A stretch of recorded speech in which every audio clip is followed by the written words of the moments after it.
यार मेरी प्रिपरेशन तो जैसी तैसी हो गई है, लेकिन बोर्ड एग्जाम सर पर हैं। काश थोड़ा और टाइम मिल जाता। पता नहीं क्वेश्चंस कैसे आएंगे। तैयारी करने के बाद भी क्या पता मैं एग्जाम्स में अच्छे से नहीं लिख पाया तो क्या होगा अगर एग्जामिनर को मेरे लिखने का तरीका पसंद नहीं आया। कोई बात नहीं गाइज, इस वीडियो में मैं आपको यही सब बताने वाला हूँ। हेलो एवरीवन, जैसा कि पिछली वीडियो में मैंने आपको कहा था कि अगली वीडियो में मैं आपको बताऊंगा कि बोर्ड एग्जाम्स में आपको किस तरह से लिखना चाहिए जिससे आपके full out of full marks आ जाएं। इससे पहले भी मैंने एग्जाम से रिलेटेड टॉपिक्स पर कुछ और वीडियोस बनाई हुई है, जैसे कि स्टडी करने का सबसे बेस्ट टाइम क्या है, कौन कौन सी मिस्टेक्स हैं जो आपको एग्जाम में नहीं करनी चाहिए। इन वीडियोस का लिंक आपको डिस्क्रिप्शन में मिल जाएगा या फिर आप उन वीडियोस को ऊपर राइट कॉर्नर पर आई बटन पर क्लिक करके देख सकते हैं। और अब इस वीडियो में मैं आपको कुछ इंपॉर्टेंट पॉइंट्स बताऊंगा जिनको फॉलो करके आप एग्जाम्स में फुल मार्क्स इजीली ला सकते हैं। एग्जाम टाइम पर क्वेश्चन पेपर मिलते ही सबसे पहले तो आपको सभी क्वेश्चंस को कंप्लीटली रीड करना है और ऐसा करते टाइम आपको पैनिक बिल्कुल भी नहीं होना है। रिलैक्स होकर एक एक क्वेश्चन को ध्यान से पढ़ना है। इससे आपको यह आइडिया लग जाएगा कि इस पूरे क्वेश्चन पेपर में कितना % आपको इफेक्टिवली आता है।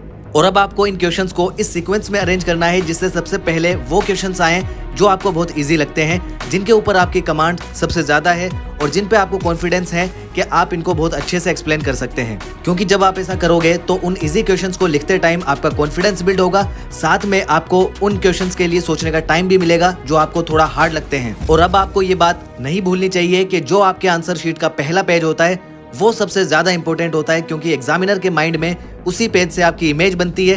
तो ध्यान रखें कि पहला पेज तो आपको सबसे बेस्ट देना है।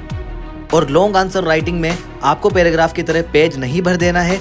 आपको आंसर्स को पॉइंट्स में लिखना है और इंपॉर्टेंट कीवर्ड्स को अंडरलाइन से हाईलाइट करना है ताकि एग्जामिनर का ध्यान उन कीवर्ड्स पर आसानी से चला जाए।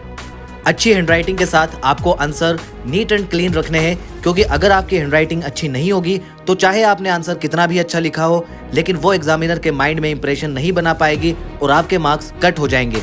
जरूरत पड़ने पर आपको अपने आंसर्स को सपोर्ट देने के लिए डायग्राम्स का यूज करना चाहिए। डायग्राम्स बहुत इफेक्टिव तरीका होता है जिससे आप अपने आंसर्स में मार्क्स कटने से बचा सकते हैं, लेकिन आपका diagram neat and clean and well labelled होना चाहिए। डायग्राम देखने के बाद हो सकता है कि एग्जामिनर आपके आंसर राइटिंग की तरफ ध्यान ना दे, तो जहां पर आपको लगता है कि डायग्राम्स आपके आंसर को अच्छे से एक्सप्लेन कर पाएगा वहां पर आपको डायग्राम की हेल्प लेनी चाहिए। अब एग्जाम में क्योंकि लिमिटेड टाइम पीरियड ही मिलता है तो हमें एक ही आंसर को लिखने में ज्यादा टाइम नहीं लगाना।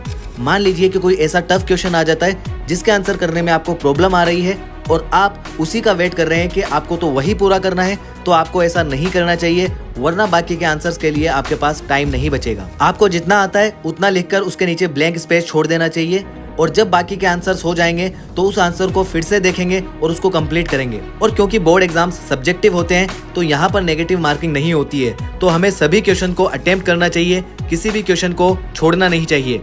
आंसर राइटिंग करते वक्त हमें इस बात का भी ध्यान रखना चाहिए कि कितने वर्ड्स में आंसर देना है।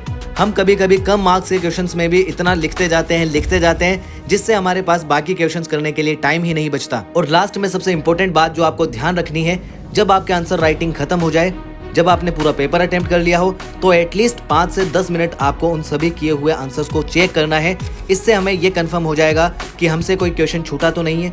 कई बार हम सोचते हैं कि इस क्वेश्चन को हम लास्ट में देखेंगे, लेकिन चेक नहीं करने की वजह से वो हमसे छूट जाता है। इस पूरे एग्जाम टाइम के दौरान आपको इधर उधर नहीं देखना है, जैसे कि आपका फ्रेंड क्या कर रहा है, किसने कितना पेपर कर लिया है। आपको सिर्फ अपना ध्यान रखना है, क्योंकि जब आप दूसरों को देखोगे तो आपको उनके एक्सप्रेशन से नेगेटिविटी आ सकती है। तो हमारा पड़ोसी क्या कर रहा है इससे हमें कोई मतलब नहीं होना चाहिए। तो गाइज, ये वो सभी तरीके हैं जिन्हें फॉलो करके आप एग्जाम में फुल मार्क्स ला सकते हैं। तो आप सभी को एग्जाम्स के लिए best of luck and I hope कि आपको ये वीडियो पसंद आई होगी। वीडियो पसंद आई तो इसे लाइक करें और कौन सा पार्ट आपको अच्छा लगा वो कमेंट करके जरूर बताएं। अपने फ्रेंड्स के साथ भी शेयर करें और चैनल को सब्सक्राइब करना न भूलें, क्योंकि इस चैनल पर मैं आपके लिए स्टडी और मोटिवेशन से रिलेटेड वीडियोस डालता रहता हूं। तो अब मिलते हैं अगली वीडियो में, तब तक के लिए bye bye, take care, thank you, see ya, have a good day, best of luck.